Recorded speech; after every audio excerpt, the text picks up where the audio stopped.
Hello दोस्तों, कैसे हो आप सब लोग। जब भी हम बात करते हैं किसी भी गैंगस्टर की तो हमारे मन में पैब्लो एस्कोबार, टेड मर्फी, मनिया सुरवे जैसे नाम आते हैं। लेकिन कुछ ऐसे गैंगस्टर हैं जिनका नाम उतना मशहूर नहीं था, मगर उनका इम्पैक्ट बहुत ही बुरा और खौफनाक था।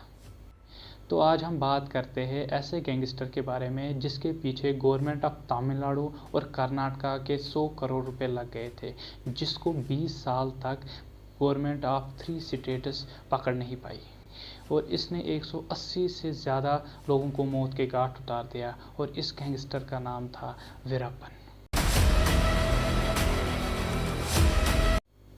आइए बात करते हैं कि एक इंसान साउथ इंडिया का सबसे बड़ा गैंगस्टर कैसे बना।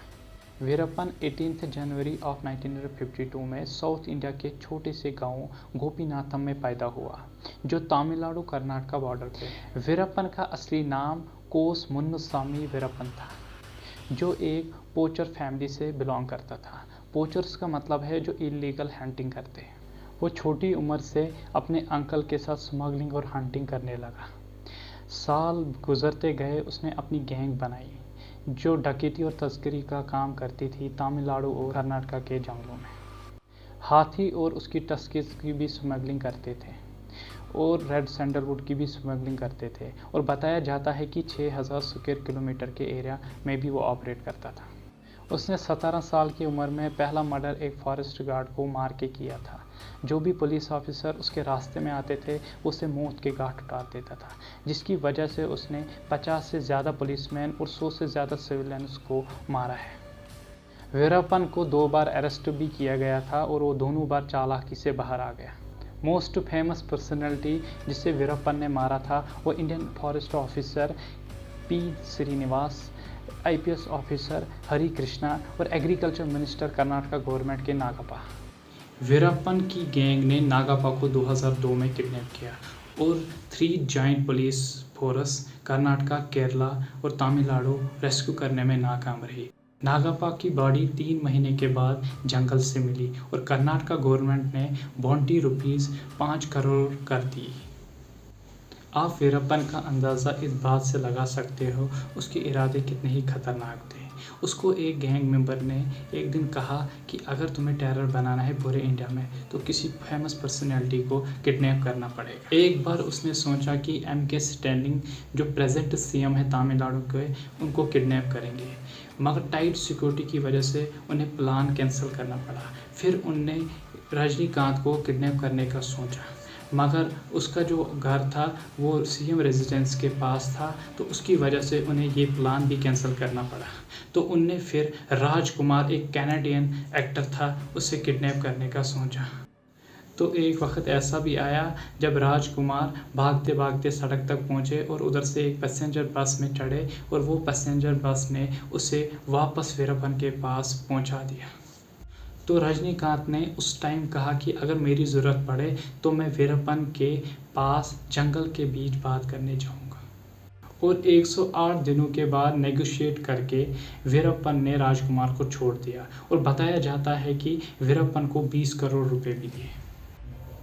सिमंदी नाम की जगह पर वीरप्पन का सामना फॉरेस्ट गार्ड के हेलीकॉप्टर से हुआ और वीरप्पन ये बोलने लगा, गोविंदा गोविंदा, इन्होंने मुझे देख लिया, अब मैं क्या करूं। लेकिन ये वीरप्पन का नसीब था जो उस वक्त वहां से भाग निकला। 2001 में के विजय कुमार BSF के IG ऑपरेशन थे। जे ललिता ने पर्सनली विजय कुमार को फ़ोन किया और कहा कि हमें वीरप्पन को न्यूट्रलाइज करने में मदद कीजिए। और उसके बाद विजय कुमार को STF का चीफ अपॉइंट किया गया। सत्यमंगलम, जिसे तमिलनाडु में सेठी भी बोलते थे, वहाँ पर STF का हेड क्वार्टर था और विजय कुमार ने कसम खाई थी जब तक वो वीरप्पन को न्यूट्रलाइज नहीं करेगा तब तक वो सेठी में ही रहेगा। विजय कुमार सर ने स्पेशली एक ऑफिसर को वीरप्पन को ख़त्म करने के लिए बुलाया, जिसका नाम NK सेठी मराई कनन, जो 1987 IPS बैच थे। क्यूबन मिलिट्री जनरल अल्बर्टो मायो से इंस्पायर होकर इन्हें छोटी छोटी टीम्स बनाई जिसमें कांस्टेबल और इंस्पेक्टर्स थे, और इनका ये मकसद था कि हम अगर छोटी छोटी टीम्स बनाएंगे वीरप्पन को लगेगा कि एक डेली रूटीन पेट्रोलिंग है, जिसकी वजह से वीरप्पन आराम से रहेगा। एसटीएफ के पास पॉसिबल गियर्स, नाइट विजन जैसे इक्विपमेंट्स थे। जंगल वीरप्पन का घर था और उसे उसी के तरीके से हराया जा सकता था। कनन और विजय कुमार सर ने पुलिस वालों से कहा, अगर गांव वालों को तुम दोस्त नहीं बना सकते हो, दुश्मन भी मत बनाओ, वो पॉसिबल इन्फॉर्मर बन सकते हैं। एक दिन पुलिस ऑफिसर ने विजय कुमार सर से कहा, आपको पता है हम कहाँ गलती कर रहे हैं? वीरप्पन एक मगरमच्छ है और जंगल उसका पानी है, और हम कोशिश कर रहे हैं उसे पानी में पकड़ने की, जबकि हमें पानी से उसे बाहर लाने की कोशिश करनी है। वीरप्पन की इमेज अपने गांव में एक रॉबिन हुड की तरह थी, जो अमीरों से लूटता था और गरीबों में बांट देता था। उसकी बीवी का नाम मुत्तुलक्ष्मी था और उसकी 2 बेटियां थीं, और वो काफ़ी सालों से अपनी बेटियों से नहीं मिला था, और इन्हें प्लान बनाया कि उससे इसी बहाने हम जंगल से बाहर निकालेंगे। प्लान था कि एक लेडी अंडरकवर एजेंट राम्या को लोकल रेजिडेंस प्लाट किया गया। विजय कुमार सर आश्वासन देते रहे मुत्तुलक्ष्मी को, अगर आपको कोई भी प्रॉब्लम होगी आप मुझसे बात कर सकते हो, और इनने उधर से एक प्लान बनाया कि एक दिखावटी गश्त एसटीएफ करते गए, जिसकी वजह से विजय कुमार सर ने उसे ये यकीन दिलाया कि आप राम्या के पास रुक जाओ, वहाँ पर आप सेफ फील करोगे। आपका जानना यहाँ पर ज़रूरी है, वीरप्पन बचपन में अपनी मूंछों को रंग लगाते समय कुछ छींटे उसकी आंख में चली गई।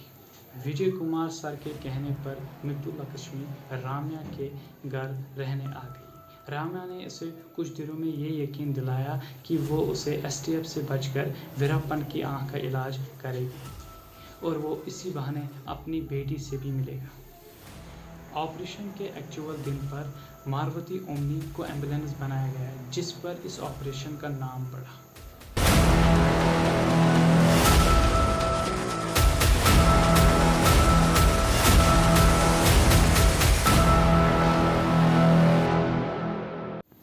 एसटीएफ के 2 ऑफिसर सर्वानंद और वेलादुराय ने ड्राइवर और एम्बुलेंस हेल्पर का अंडरकवर लिया।